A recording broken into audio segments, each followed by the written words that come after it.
So the last talk, first day is over, so we can stay here for, I don't know, next 2 hours and talk about DevOps automation, stuff like this, until they kick us out or close the lights. And first, just to give you some context to see where we use these automation tools. At this company, at plugandtravel.com, we're building a travel platform. It's a travel platform mainly for the B2B side, so our clients are travel agencies, wholesalers. We usually meet them at the travel fairs around the world. We're not so well known in the B2C area, and we are running this platform for them. We're offering as a service, and they do what they know best, the business side, all the contracts with the suppliers, and they are able to log in our platform and do all kinds of reservations. So when we sign with a new client, we usually need to provide some infrastructure for that client. So we need to create for him load balancers, VMs, and queues, and all the security groups in AWS and some other stuff there. And we monitor this platform, and they do their business side. Okay. We have this problem as software developers that our application is not ready if it only runs on your machine. So you need to take it and move it to the client. You need to go to the client data center, hosting, whatever, maybe cloud platform, and install it there and make it work. And I'm not sure that you caught the early 2000s how some of the things were built then, but you were developing some solutions which meant that at some point you were installing both the software and the hardware on the client side. So if you want to buy some CRM, the company would come with big machines, putting them in your office. And if you want to do some upgrade, you had to upgrade also some hardware. It wasn't possible, and to put some faster disk. And this allowed them to give the client some SLAs back then. And after that, there was more investment in the data centers, and companies started to move their software there and just connect, and appeared more and more hosting providers. And at some point, it works. We have a new platform, a new kind of platform called the cloud. And developers do like it. And I believe they like it because what actually does for us is makes the hardware into software. And we like to read and write code. So now we don't need to think about, a load balancer. The load balancer becomes an API call. We just can create a load balancer, a VM, and other networking stuff and disks and everything just by doing some API calls. So if you are going to build a new project and the management comes and tell you, look, it's going to be on the cloud, for sure you're going to be happy, right? Or if your existing project you're taking and moving it to a cloud platform, for sure you are going to be thrilled about it, because that's going to be the standard in the next years. And this is just some graph that I found on Google, but you can clearly see that companies are investing in going to the cloud and stop investment on the physical machine. So this is something that is going to happen in the next years. So more and more projects are going to be on the cloud. New projects is easy to start because you don't need a lot of hardware to over provision to buy it. So great plans to be on the cloud. What happens after 3-4 years of running your application there? Developing and then going live, going to small product, a bigger product, and this is our example of 1-2 months ago when I took this data. So in AWS, we have something like 151 queues, and from what I know, we are barely using 30 of them. And why so many? They don't cost anything. If you don't do data transfer, they can stay there. Nobody will spend time and, do you still need this? Do you still need this? At some point, we had an application deployed, tested, and we needed 3 more queues. They were created. Nobody cared about them anymore. With volumes here, you do pay something, but you don't need to put, I don't know, tags to all of them. You don't need to put names. So right now, half of our volumes don't have any name. So if they're not even attached to some machines and we have something like this, how do you know if you still need them? Or in our case, we do pay. And with snapshots that we created, it's even worse. So what happens? And for sure, I talked to other guys that are deploying their application to the cloud, and it's not a big difference. Maybe it's even worse. So what happened is, when we started going to the cloud, we had the data center mindset, like, okay, create all these things, nobody then cares about them anymore. Maybe you pay more attention to the VMs, because those do appear much more clear in the, I don't know, the billing report, and your manager asks you about them. But it's only about the mindset, because once you go there and after a few years you see that it can become a little messy, something like this. So things are still working, but they pile up, and it's very easy to become a mess. Because right now, for example, on those queues, somebody needs to go there and dig on them and find out, are they still needed? Do we still, can I delete this? Are they going to affect something in the application? So somebody needs to go there, take one by one, take it out, I don't know, put some tags, some names. Queues don't have tags, but I don't know, unfortunately. So if I would now start a new project on the cloud, what I would like to do from day one, what at least I would like to transfer to my younger self who started this project a few years ago, is, okay, you start with the web interface because that's how you did things in the hosting provider or in your data center. But then I want to move more to the scripting part, more using of the CLI, find out what other tools there are there to automate things. There are new tools appearing, a couple of new tools appearing every year, so I would like to test them. And I think it's important to know also all the services that your cloud provider is providing, because it's a very big ecosystem. They're developing a lot, or they do already have developed a lot, and like Google and AWS, for sure that they're only showing us 50-60% of their power. So whenever they want, they can give us new services. So I would like to invest more time in knowing the services. Maybe I don't need to create something again. And of course, the more time I invest in tools and automation in the next year is going to pay off. So I would like to push this to my manager and to tell him, okay, I need to invest time in this. And okay, what I'm talking about, those items, it's about the DevOps culture. So how I started doing some DevOps things is, in my case, is that no one else was doing it.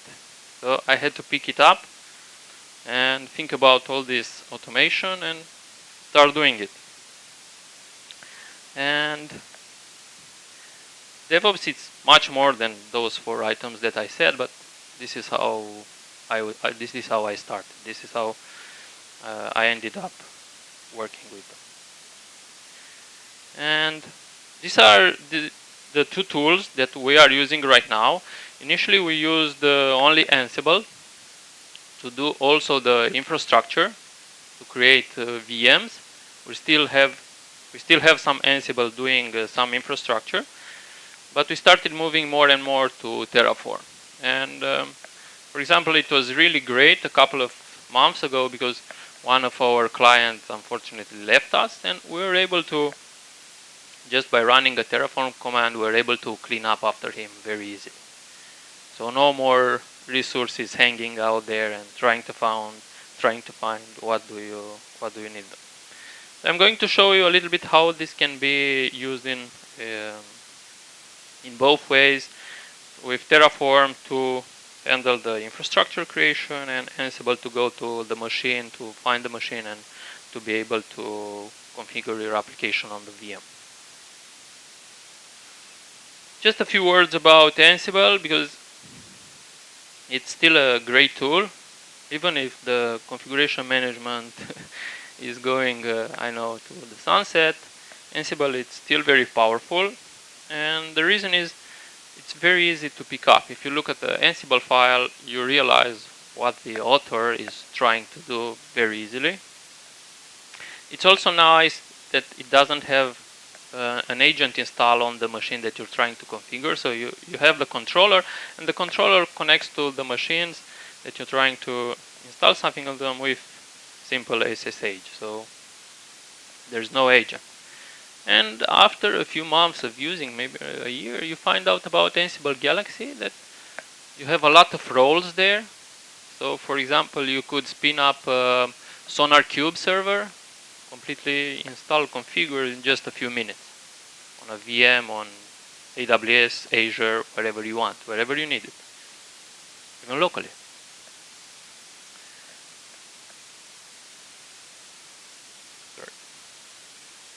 And then we're going to invest more time in Terraform, because this is the tool that is going to stay with us. It's still at the beginning. I think it was started in 2014. And what's nice about it is, before even running the command, you can see a plan. It can tell you exactly what resources it will create, destroy, modify, all these things. So you can, I don't know, get some confidence of what it will do.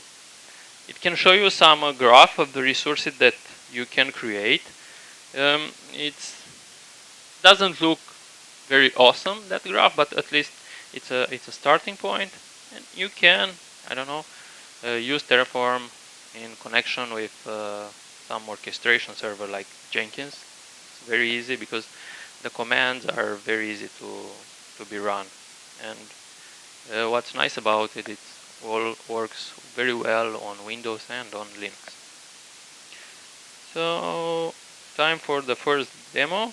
I'm going to create an Ansible controller, which means I will spin up a VM on AWS, and then it will connect to it by SSH, and it will run some script that it will install Ansible. And then we will use the controller to install some other things. Okay. So here I did some checking before, and it works. So we can see first the plan of what we're trying to do. It's using an already existing VPC, and it will create a security group. Then it will create the VM, and because it's a burstable, so it's a T machine on AWS that is using credits, I'm creating also free alarms on it to tell me, okay, when I'm out of very close to low credits, or I'm using a lot of credits per 5 minutes, or I'm using a very high CPU.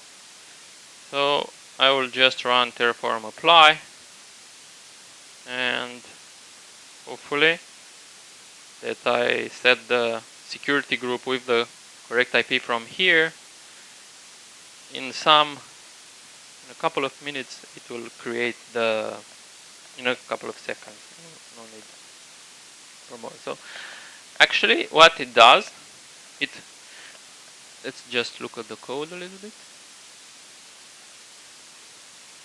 So, okay, great, it looks very well. So I'm telling it the region where to run this. The secret key and the access key are in my environment variables.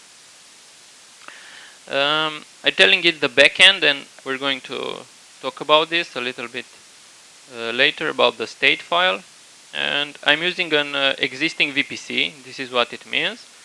And here starts the interesting part. So I'm creating a security group called Ansible controller, and this is my IP from here, our IP from here. Okay, so I'm allowing it to be able to connect with SSH, and this is the instance. I'm putting some tags here, but just for reference. The machine type, I want a public IP because I want to connect from it here. Theoretically, it would use some, I don't know, VPN connection, and you wouldn't need to do that. And here is the script that it will install Ansible, and let's see. Okay, it finished. Okay, so we can move on. So what TerraForm can do for us, besides creating it, can also destroy the infrastructure. So we'll see at the end. I will clean up everything. Hopefully it will remain clean. But of course, there is infrastructure already created. This is a new tool. It wasn't available many years ago when we started with AWS. So at this point, it can import the existing infrastructure. It's still a tedious process because it only does, like at this moment, half of the job. It only puts in the state file, doesn't put in the code. But they say in the next versions it will do everything for you.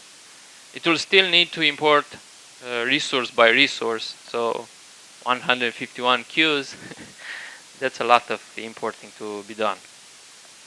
There is this option to taint and untaint resources, and what I mean is, if a resource is marked as tainted, you can do it manually, or TerraForm can do it for you. It will be recreated on the next apply. And for example, on that Ansible controller, I had a script that had to be run on the machine. And if it wasn't possible to connect to the machine and run it, it had a timeout of something like 5 minutes, keep trying. And if it failed, it will say that the resource is tainted. And at the next apply, it will try to destroy that one, get a new one, and again try. And okay, I can say there's no need for that. I can go and on the machine and run the script myself. It's just one time, and for that I have the untaint resource, so I can run the command to untaint the resource, and there's no more need to recreate it.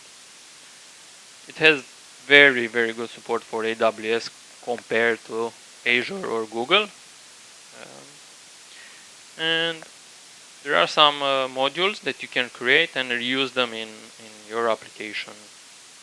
And we're going to have an example for that. Okay. About the state file, best thing would be to show you exactly. So you saw the code here. This is the code. Let's look at the instance. It's named Ansible controller. But on AWS, on AWS there is not a notion of Ansible controller. The image, you find it by the instance ID. But here in the code, I don't have any instance ID. So for that, TerraForm created a state file where it put all the properties from AWS for this instance. So we can see that state file here. Okay. And I'm going to open it, and we can see it here. No need for that big font. And you can see, okay, the instance, the ID, and a lot of extra attributes that I didn't define in the code, but they are here. So what will happen if this file will be deleted. And if I delete this file and I will run again a plan, it will not know that previously it created my instance, and it will create it again, because this is the file that makes the connection between the cloud environment and my code. Here in my presentation, in my demo, I'm using the remote version, so I put the state file on S3, but the default one is just to be local. Right, so the backend can be by default is local. S3 right now it's the only free one that supports also locking. So imagine that if you work in a team and creating some resource can take a lot of time. Think about tens or hundreds of resources that you might want to create. You might want to lock that file. So I don't know, other team members don't want to do something, I don't know, destroy something, create something again. So they don't want to change that file. But you can put it in a lot of other places, and from what I know, they're going to be locking provided also for Azure and Google Cloud Storage. It's very nice to use variables from other state files, because this allows you to be able to create a structure. So don't need to put everything in one file. You can create a structure of your infrastructure and see exactly what's your life cycle, right? You're not going to remove maybe VPCs and recreate them so often, so you can put them in one file. And you're going to touch the VMs, I don't know, much often, so you can put it in another structure in some other folder, and you can import the VPC IDs from other structures. You can see here, this is how I am importing the VPC, and the VPC is defined here, and it has some outputs, and these are the values that I'm exporting from this structure. So I'm exporting this and using them in Ansible, somewhere where I have VPC, the subnet ID here. This is how I reuse values from other state files. Okay. Now I'm going to start some other VMs, and then I'm going to connect to them from the Ansible controller. Ansible controller will not know the IPs of the new machine. They will just find them by the tags that I defined in with TerraForm when I will create.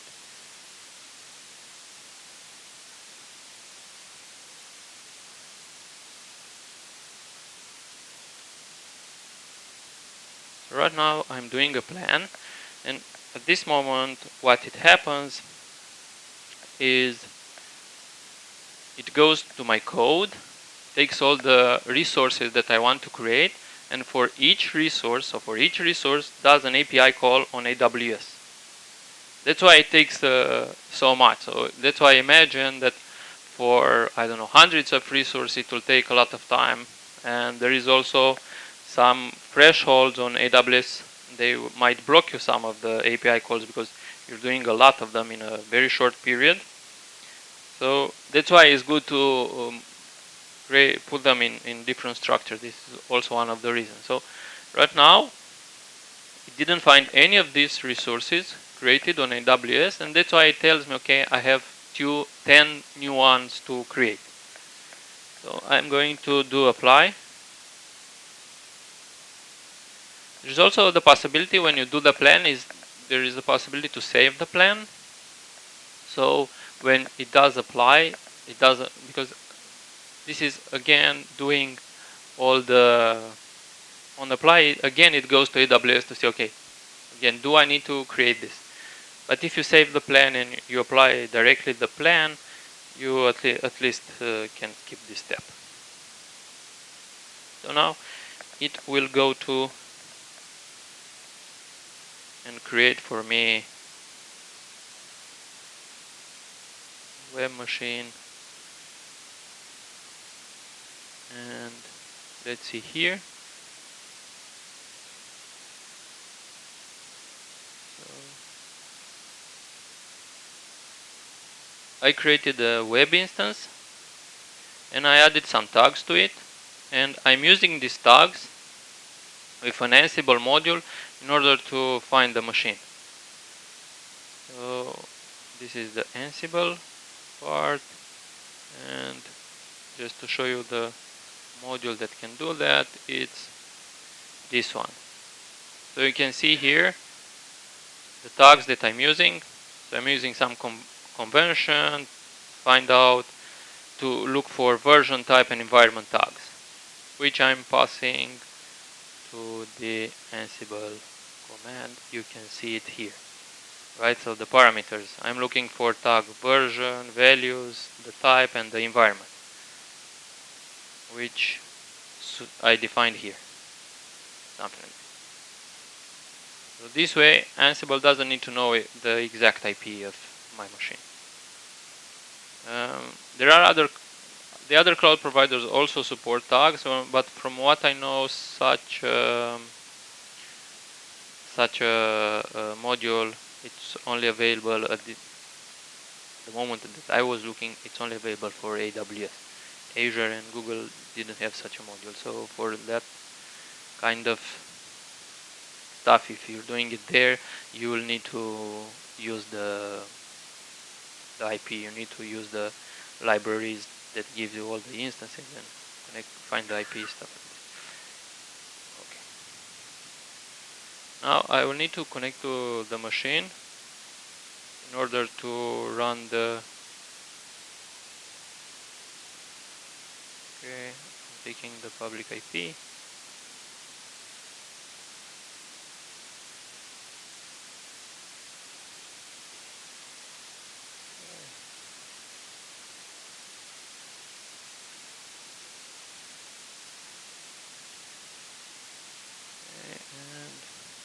I have the commands already here. This is what will.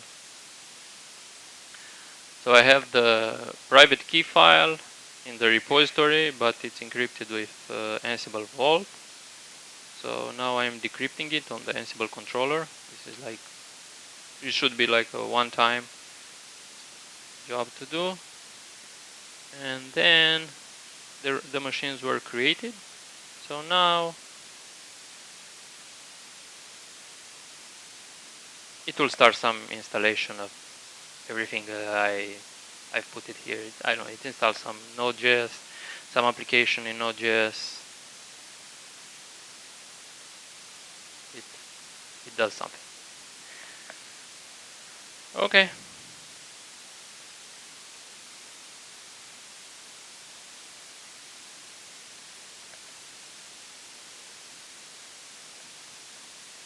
So it clearly needed some other component that will done the orchestration for you, because TerraForm, it will create the infrastructure. Ansible will be able to find that new infrastructure created and be able to configure it. For example, if I had more machines with those tags, it would find all the machines and push all those scripts to the machines. And then probably I would have to have another folder in TerraForm to create the auto-scaling group, to create the image and the auto-scaling group when the Ansible was done. So this is how it should work. Now looking at the modules, what I've used here is I've used a module that it creates for me. It's in this modules folder. It creates for me free alarms on the EC2 metrics, and there are special alarms for working with burstable instances, because if on a burstable instance you end up consuming all the credits, it will not run okay at all. So you want to be announced at least, or maybe if you're on 0 credits, you want to destroy it and recreate it, because it doesn't do anything more after it consumed the credits. So because I used burstable instance also for the Ansible controller, also for the web machine, I can reuse this part, and you can see here how I'm using the module. The module has a source, so I'm getting it from a local folder. It has some input variables that I can define and use them here, right? And it also has some output variables. I didn't have any used here, but for example, if I would want to output the IDs, the IRN of these metrics, of these alarms, it would be possible. So if I could use them, I don't know, here in the scripts, I could use them later.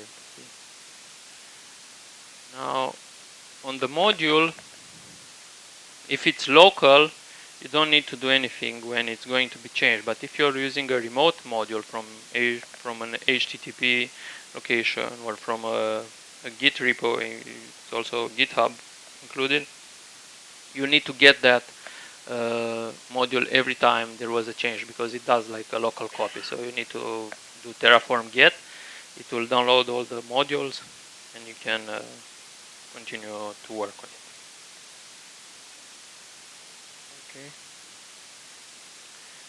So how you usually start with TerraForm, and how we started, is put everything in one file, okay, and start building, and that file gets bigger and bigger. So at some point, because you're only changing, I don't know, the web application, you're not touching the VPC, you're not touching the Ansible controller, you need to start refactoring and creating all the structure that sounds good for you at that point. And the code, like we saw it, it's not complicated. You can move it, right? So you can take the instances and put the web instance there, the Ansible controller there, and whatever you need. But there is also the problem of the state file. And the state file is a big JSON file, which you don't want to touch, because if you change something there and do some mistake, TerraForm might recreate that resource for you. So for this, there are some commands that work with the state file. The refactoring, it's you need to pay very big attention to it. You need to run some plans to see that everything remained okay, and that TerraForm will not do something crazy after you apply some other changes. So from our experience, it takes a lot of time, and it's a really tedious job. If you want to annoy someone, you give them a big file to refactor, and you will not like it so much. And some of the gotchas that, after we've been running around 1 year with TerraForm, something like this, is think about separating into different structures from day one. It will be very easy ongoing. In my case, I was the only one developing with TerraForm, but if you have a bigger team working on this, 2-3 guys at least, different structures will help a lot. Unfortunately, to do the refactoring, it will not work with remote state. There are these open issues. You can find them on GitHub. I'm tracking some of them.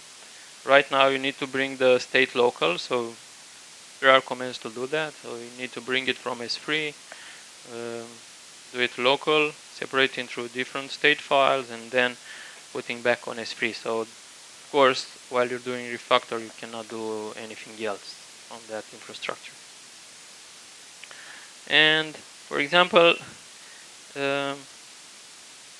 we're used at step 1 to work with the web console of Azure, AWS, whatever you're using. And usually when, for example, here when we created an auto-scaling group, from the web console we usually set the desired capacity to 0. And this is how we did it with Terraform. And at some point we realized that if we apply some other changes, when we just modify some alarms that triggers the auto-scaling, just define, okay, how many instances to create, how much faster to create them, we realize that we can kill some of the, because the desired capacity has either increased or decreased, so there is a big possibility not to be 0. But then, okay, we realize that such a parameter is optional.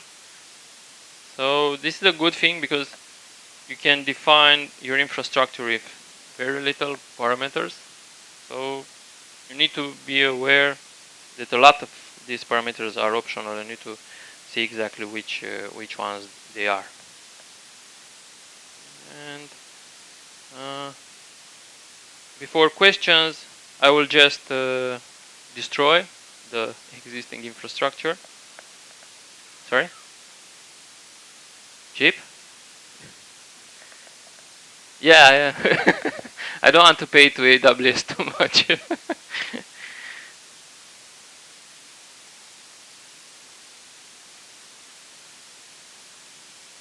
Okay, so before destroying, if you want to see the plan for the destroy, this is the way to see it. So it will go again, does all the requests to AWS for each piece of infrastructure, and it tells me, okay, I have 10 things to destroy, and then I will actually destroy them. And you can see that when the destroys, it asks me for a confirmation. You cannot automate this, and it sounds reasonable.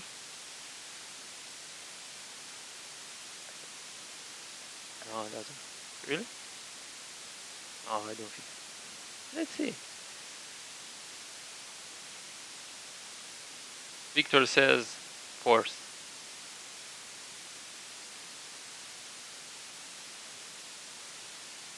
Dash.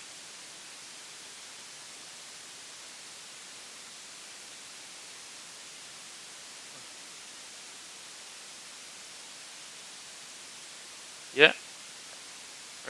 Yeah, I learned something. Yeah, usually this is the problem with all the tools. You can force it, and doesn't matter that it should think of the state for you. You can still force it to. Okay, so at this moment I'm not paying anything else, hopefully.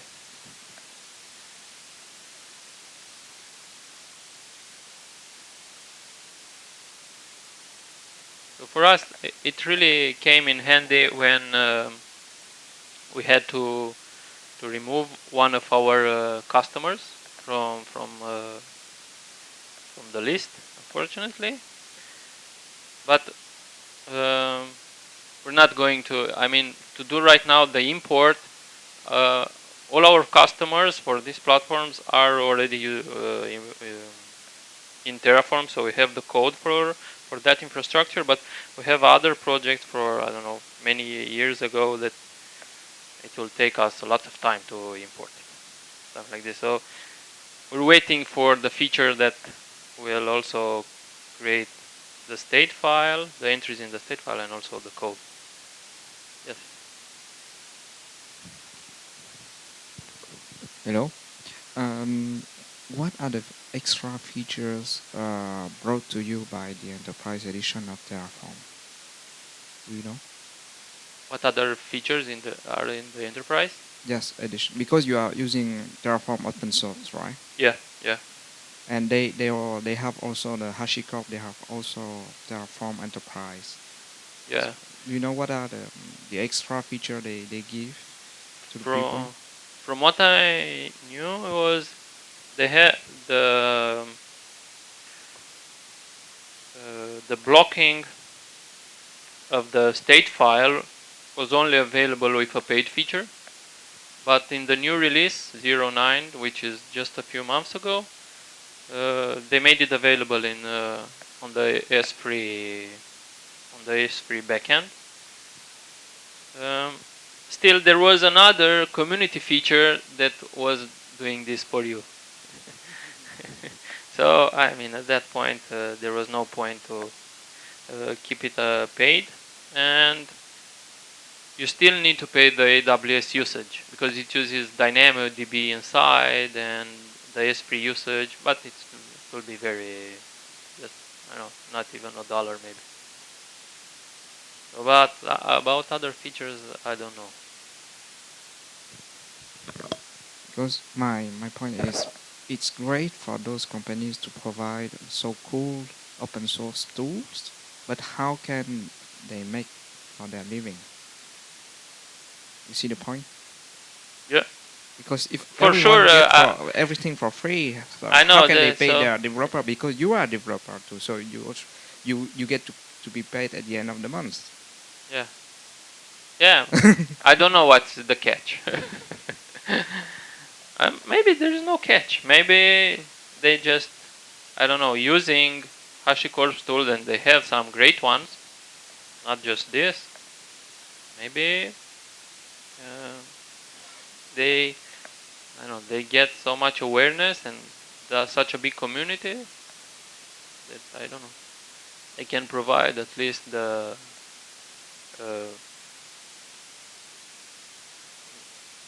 support and all the consultants that you need. Maybe it's this.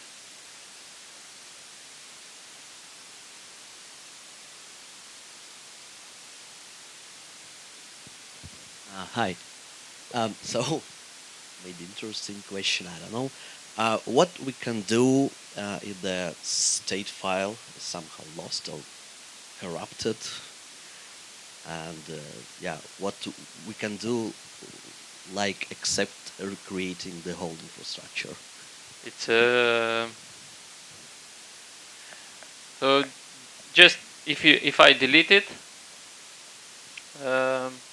So on S3 you do have the versioning. So for corrupting, it would work. But if I would delete it, it will be gone and it will recreate everything. So either you could import the infrastructure, right, so you could take it, but I mean it will still be a big pain of importing it. Otherwise, I know it's a lot of manual stuff to do. So guess you should back up your S3 and keep it in sync, for sure. Keep it in sync. Yeah. The state file. Yeah. Yeah. With infrastructure. Yeah. Yeah, it's a very sensitive place. Thanks. And because it's not in source control, being on S3, because yeah. Why you choose Terraform over CloudFormation when you use only AWS? Because it's a tool that, of course, I'm using just AWS. It got a lot of other providers, but for example, this importing part is not in CloudFormation. You cannot import existing infrastructure. So this, we're still not using it, but hopefully if they add also the stuff in the code, and they say that there is going to be in the next versions, it's going to be a feature that you would want to have. I mean, it's very important to have the ability to import your existing infrastructure. But in CloudFormation, I can also my existing infrastructure import. You can import it? Yeah, I can from the template create from my existing instances the CloudFormation files. Yeah, I don't know. It's also to be, I can't say about vendor lock-in because we're already committed to the AWS. Like the moment you start using their queues. Yeah, exactly. You're that committed, was the question why I said when you are using only AWS. When you want to use your own infrastructure and another cloud provider, yes, then I can understand. because usually you are attracted to open source software, and there's a community that it's growing pretty much on Terraform. It's got I mean, a lot of traction from ThoughtWorks, I think, which they are also investing in it. And for me, it was interesting that I can use it for other cloud providers, but it also doesn't try to do some abstraction and some layer over them. So you do have the modules are created for each cloud provider, which I think is the right way to go. Okay, but you don't had an issue with the features which was in CloudFormation available, because I heard from some No. colleagues that they Yeah. said, okay, terraforming was a bit faster with the features in compared to CloudFormation. No, it's not about. Okay. You can do the same thing with any of them. Okay, thank you. And let's say, for example, if you want to certify yourself on AWS, you still need to learn the CloudFormation. So this is for me. It's I will still need to learn if I want to pass some exam. Okay. Any other? Any other? Any other? Any other?